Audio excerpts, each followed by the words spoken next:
नमस्कार दोस्तों, SP study point के इस यूट्यूब चैनल पर आप सभी का बहुत बहुत स्वागत है। आज की इस वीडियो के माध्यम से BSc final year semester 6 botany paper second का ऑब्जेक्टिव क्वेश्चन पेपर हम सॉल्व करेंगे। ये क्वेश्चन पेपर कानपुर विश्वविद्यालय का है, जो कि अभी हाल ही में आयोजित कराया गया है। ऐसे विद्यार्थी जो कानपुर विश्वविद्यालय के हैं वो सभी लोग अपनी आंसर की चेक कर लेंगे, और जिन भी स्टूडेंट का एग्ज़ाम OMR सीट पर होना है उन सभी के लिए ये क्वेश्चन पेपर रामबाण होगा, क्योंकि यहाँ से रिपीटेड प्रश्न आपके यूनिवर्सिटी में भी पूछे जाएंगे। दोस्तों, NEP के अंतर्गत नई शिक्षा प्रणाली के अंतर्गत सेमेस्टर 6 में जो पेपर सेकंड है बॉटनी का, वो उसका पेपर टाइटल है इकोलॉजी एंड एनवायरनमेंट। हमारे पास ये जो क्वेश्चन पेपर आया हुआ है वो बुकलेट सीरीज D का है। आपका बुकलेट सीरीज सेम भी हो सकता है, डिफरेंट भी हो सकता है आपका C हो, A हो बुकलेट सीरीज, या फिर E हो, ठीक है। लेकिन क्वेश्चंस आपके प्रश्न पत्र में सेम रहेंगे, केवल उनका क्रम चेंज कर दिया जाता है। तो चलिए आज की इस क्लास को स्टार्ट करते हैं और सॉल्व करते हैं इस प्रश्न पत्र को। सभी लोग वीडियो को लाइक शेयर कर दीजिएगा, और जो भी हमारे इस चैनल पर नए हैं चैनल को सब्सक्राइब जरूर कर लें। पहला प्रश्न यहाँ पर पूछा गया कि सतत नियोजन कब होता है।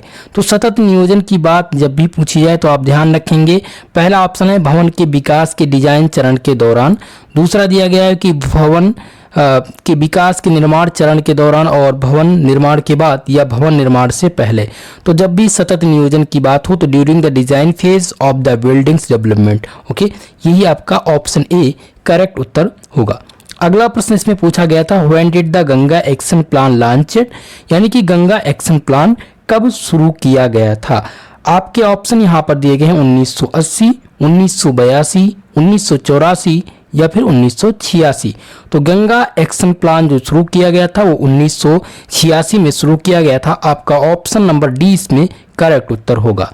अगला प्रश्न आपकी स्क्रीन पे क्वेश्चन नंबर 3, जिसमें पूछा गया है कि which of the following is not an object of Ganga action plan. निम्नलिखित में से कौन सा गंगा कार्य योजना का उद्देश्य नहीं है।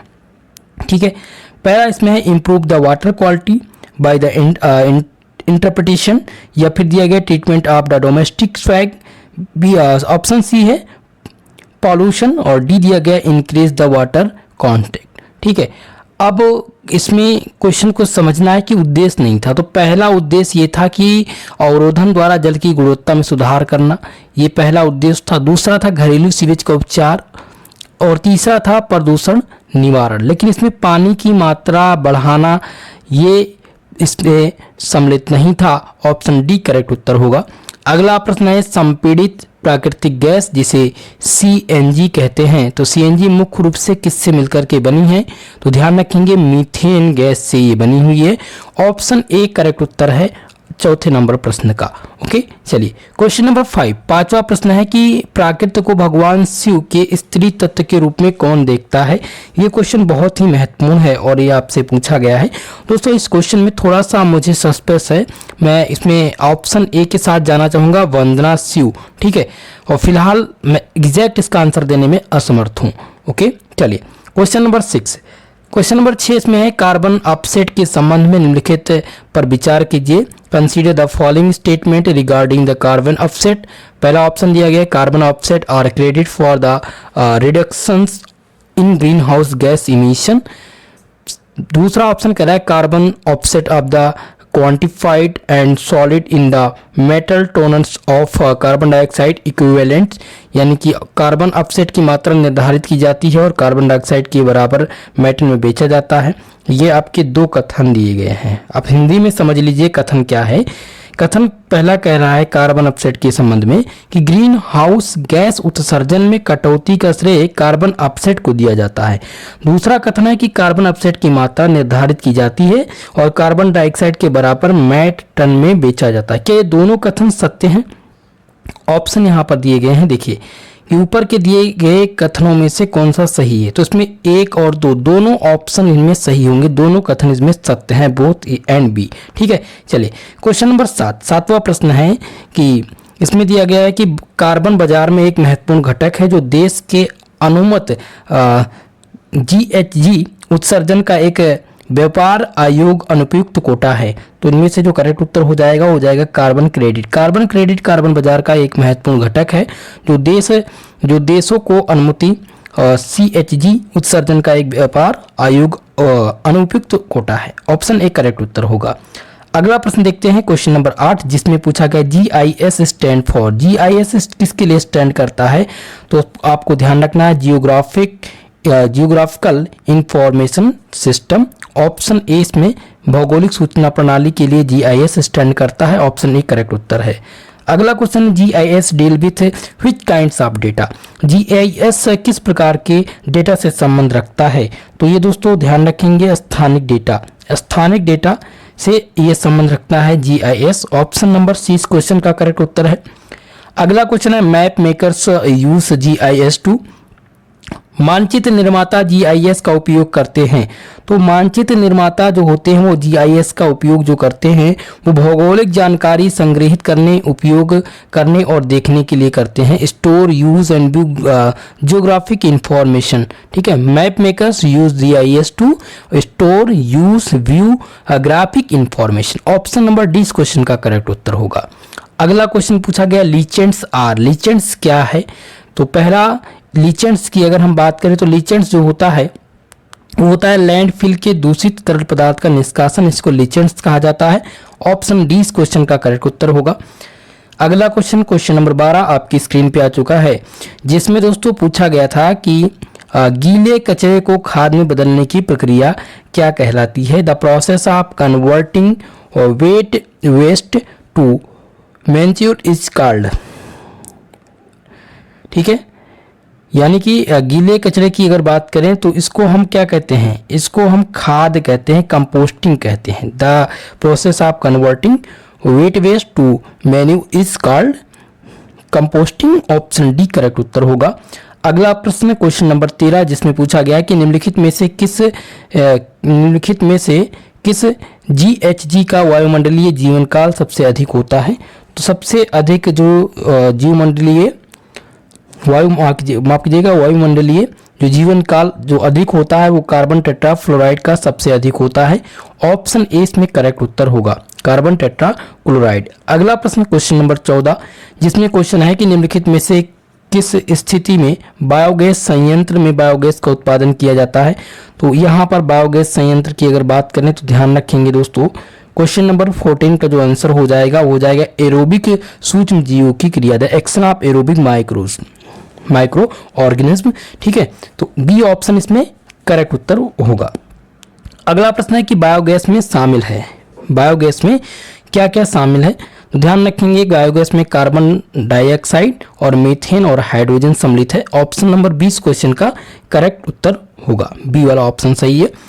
अगला क्वेश्चन की बात करें, क्वेश्चन नंबर 16 जो आपकी स्क्रीन पे आ चुका है, जिसमें पूछा गया है कि ओजोन छिद्र एवं उनके हास्य का मुख्य कारण क्या है? The main case of ozone holes and it's depletion is. तो पहला ऑप्शन है प्रणोदक, जिसे बी है फोमोड़ने वाले एजेंट, हेलोकार्बन रेफ्रिजरेटर्स, ये सभी। तो इनमें से जो करेक्ट उत्तर होगा वो कौन सा हो जाएगा भैया? इनमें से सही ऑप्शन जो हो जाएगा क्वेश्चन नंबर 16 का आंसर हो जाएगा ऑल ऑफ दी। ये सभी कारण हैं ओजोन छिद्र एवं उनके हास्य के। चलिए क्वेश्चन नंबर 17, जिसमें है कि अम्लीय वर्षा का मुख्य योगदानकर्ता कौन है? The main contributors of acid rain. तो इनमें से जो मुख्य योगदानकर्ता है वो नाइट्रोजन ऑक्साइड और सल्फर ऑक्साइड। अम्लीय वर्षा का जो मुख्य योगदानकर्ता है वो है नाइट्रोजन ऑक्साइड और सल्फर ऑक्साइड। ऑप्शन 20 क्वेश्चन में आपका करेक्ट उत्तर होगा। चले नेक्स्ट प्रश्न की ओर, क्वेश्चन नंबर 18, जिसमें है लाखों लोग की मौत का कारण बने परमाणु बमों का प्रथम प्रयोग कहां पर किया गया था? तो हिरोशिमा और नागासाकी पर ये किया गया था परमाणु बम का प्रथम उपयोग। ऑप्शन सी इसमें करेक्ट उत्तर होगा। अगला प्रश्न क्वेश्चन नंबर 19 नंबर प्रश्न इसमें क्या पूछा गया है, जिसमें CMD स्टैंड फॉर। क्वेश्चन है कि CMD किसके लिए स्टैंड करता है? CMD का अर्थ क्या है? तो CMD का जो अर्थ है दोस्तों वो है क्लीन डेवलपमेंट मैकेनिज्म। यहाँ पर स्वच्छ विकास तंत्र इसे कहते हैं। ठीक है, क्या कहते हैं? स्वच्छ विकास तंत्र। C for clean, D for development और M for mechanism. Option A correct उत्तर होगा। अगला क्वेश्चन 20 नंबर प्रश्न है कि शुद्ध प्राथमिक उत्पादन है, शुद्ध प्राथमिक उत्पादन है सकल प्राथमिक उत्पादन ऋण, उत्पादकता ऋण। तो इसमें से सही ऑप्शन का आपको चुनाव करना है। तो पहले ऑप्शन को समझना पड़ेगा कि कह क्या रहा है। पहला, जिसका सेवन शाकाहारी प्राणी करते हैं, क्या उसको शुद्ध प्राथमिक उत्पादन उत्पादकता कहते हैं या सकल प्राथमिक उत्पादकता ऋण कहते हैं। बी है कि इसका उपभोग उत्पादक द्वारा चयापचय में किया जाता है। सी ऑप्शन कह रहा है कि द्वितीयक उत्पादकता, और डी दिया गया मृत्यु दर के कारण। तो इसमें से तो डी वाला ऑप्शन, सी वाला ऑप्शन कैंसिल होगा। आप समझेंगे बी ऑप्शन को कि जिसका उपभोग उत्पादक द्वारा चयापचय में किया जाता है। तो ये भी ऑप्शन इसमें रॉन्ग होगा। इसमें ऑप्शन ए करेक्ट उत्तर होगा, जिसका सेवन शाकाहारी प्राणी करते हैं। ठीक है, ऑप्शन ए करेक्ट उत्तर है।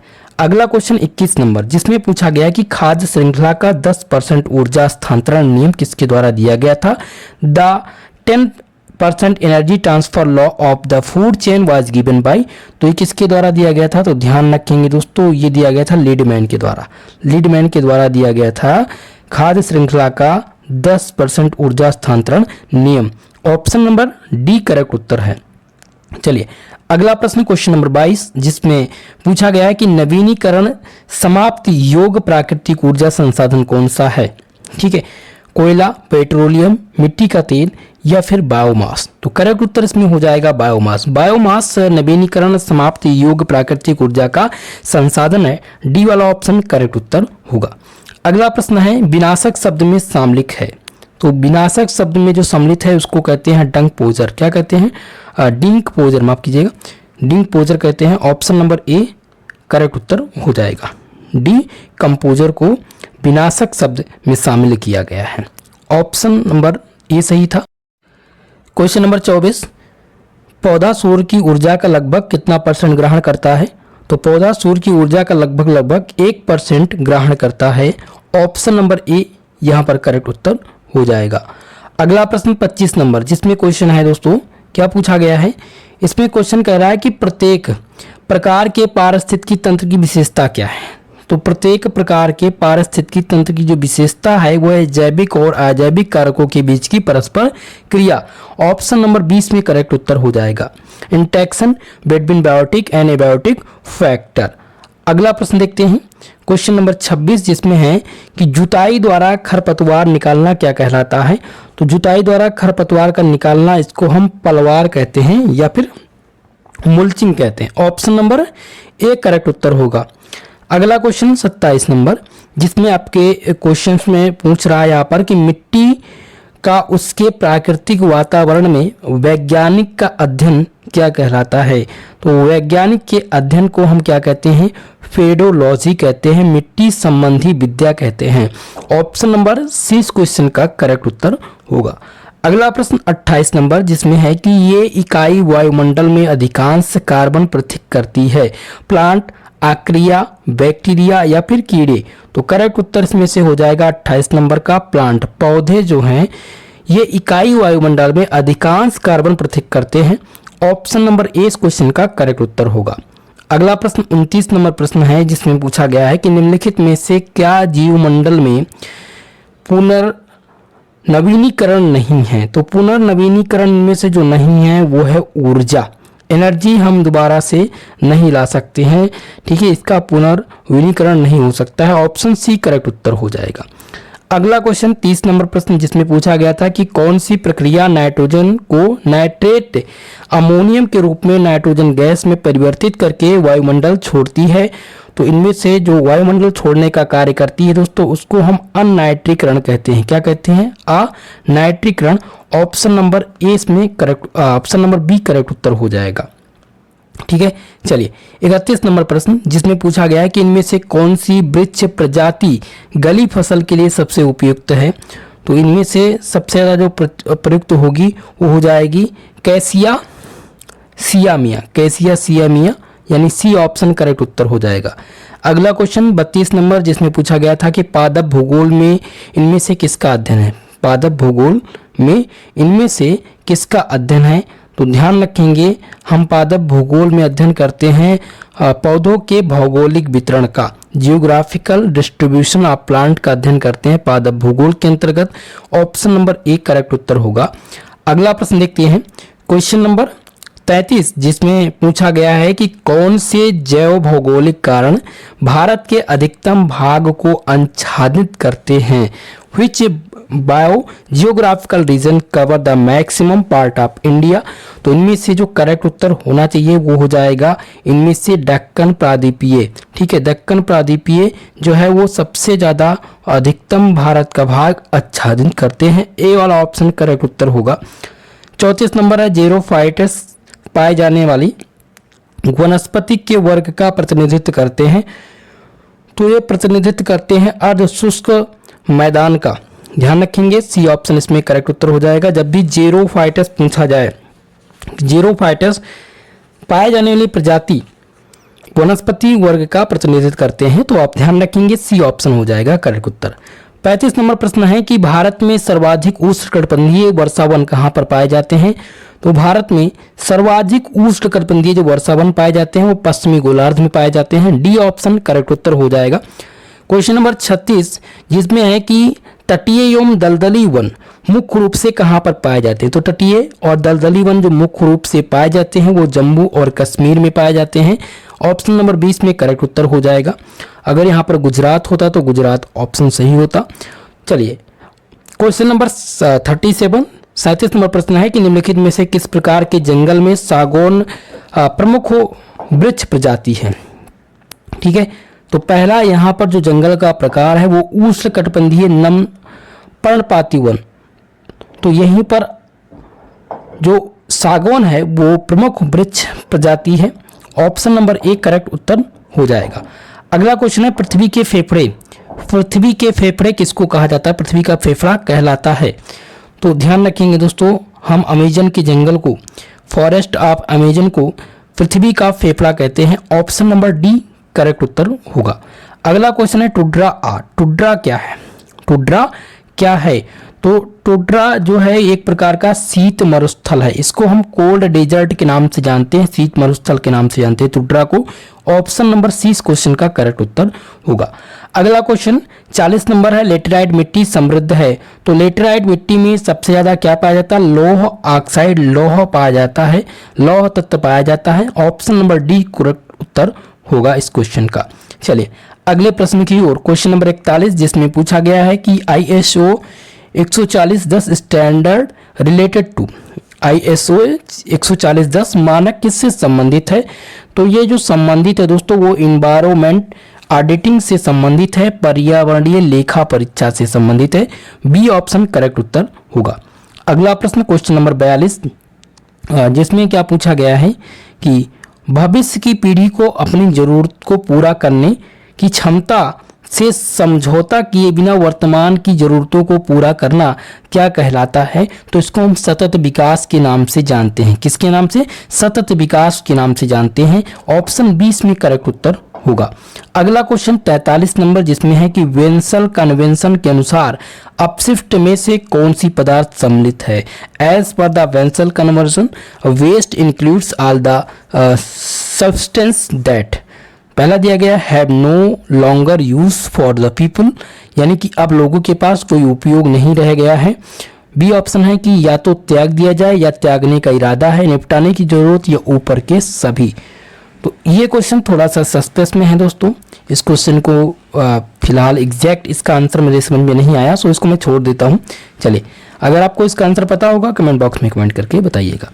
अगला प्रश्न 44 नंबर, जिसमें है कि एक निश्चित समय सीमा में किसी इकाई की गतिविधियों से प्रेरित कार्बन डाइऑक्साइड के सभी उत्सर्जन का योग क्या कहलाता है। तो दोस्तों इसके योग को हम क्या कहते हैं, इसके योग को हम कार्बन पदचिह्न कहते हैं, कार्बन फुटप्रिंट इसको कहते हैं। ऑप्शन नंबर ए इस क्वेश्चन का करेक्ट उत्तर हो जाएगा। मोस्ट इंपॉर्टेंट क्वेश्चन है, कई बार ये रिपीट हुआ है।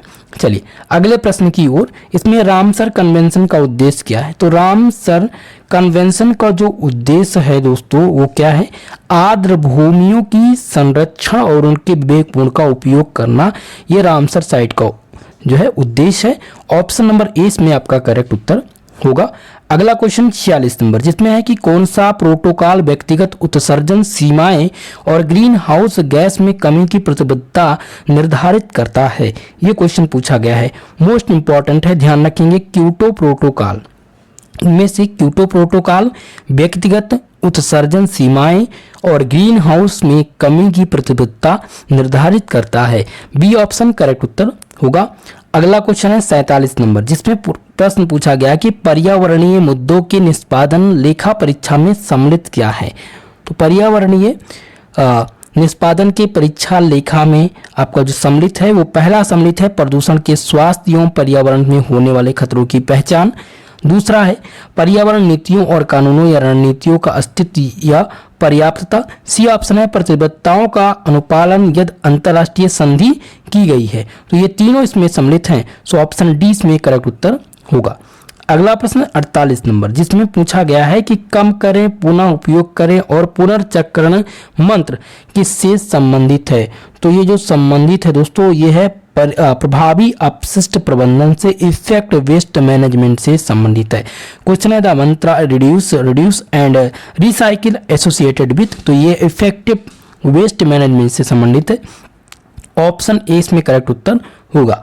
अगला प्रश्न 49 नंबर, जिसमें है कि अनुकूलन और संयमन किससे संबंधित है। तो अनुकूलन और संयमन जो संबंधित है ये ग्लोबल वार्मिंग से संबंधित है। ऑप्शन नंबर 20 में करेक्ट उत्तर होगा। अगला क्वेश्चन नंबर 50, जिसमें क्वेश्चन है कि एक पर्यावरण लेखा परीक्षक की भूमिकाएं क्या है।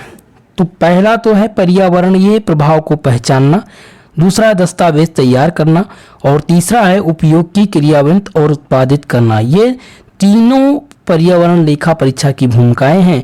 सो डी वाला ऑप्शन इसमें करेक्ट उत्तर होगा। दोस्तों इस प्रश्न पत्र में 100 प्रश्न पूछे गए थे। फिलहाल आज की इस क्लास के अंतर्गत हमने 50 क्वेश्चन को सॉल्व किया है। नेक्स्ट क्लास में पार्ट टू का वीडियो जल्द से जल्द ही अपलोड हो जाएगा, यानी कि आज हो सकता है तो मैं इसके बाद में करा दूंगा या फिर मॉर्निंग में आपको मिल जाएगा। कल मॉर्निंग में 50 प्लस क्वेश्चन जो रहेंगे उसको भी मैं सॉल्व करा दूंगा। इन प्रश्नों का आंसर मिला लीजिएगा और जिनका एग्जाम अभी नहीं हुआ है, जो अदर यूनिवर्सिटी के स्टूडेंट इस वीडियो को देख रहे हैं, वो सभी लोग प्लेलिस्ट में जाएं। प्लेलिस्ट में आपको लगभग 2 से 3 विश्वविद्यालय के क्वेश्चन पेपर मिल जाएंगे। उन क्वेश्चन पेपर को और मॉडल पेपर को तैयार कर लीजिएगा। 100% गारंटी है यहीं से प्रश्न आपके एग्जाम में पूछे जाएंगे। अगर आपको पीडीएफ नोट्स चाहिए तो हमारे टेलीग्राम चैनल से जुड़ जाइए, जिसका लिंक डिस्क्रिप्शन बॉक्स में दिया गया है। दोस्तों वीडियो को लाइक शेयर जरूर कर दीजिएगा और अगर हमारे इस चैनल को सब्सक्राइब नहीं किए हैं तो चैनल को सब्सक्राइब कर लीजिएगा। आज के लिए बस इतना ही, मिलते हैं नेक्स्ट वीडियो में। तब तक के लिए जय हिंद, जय भारत।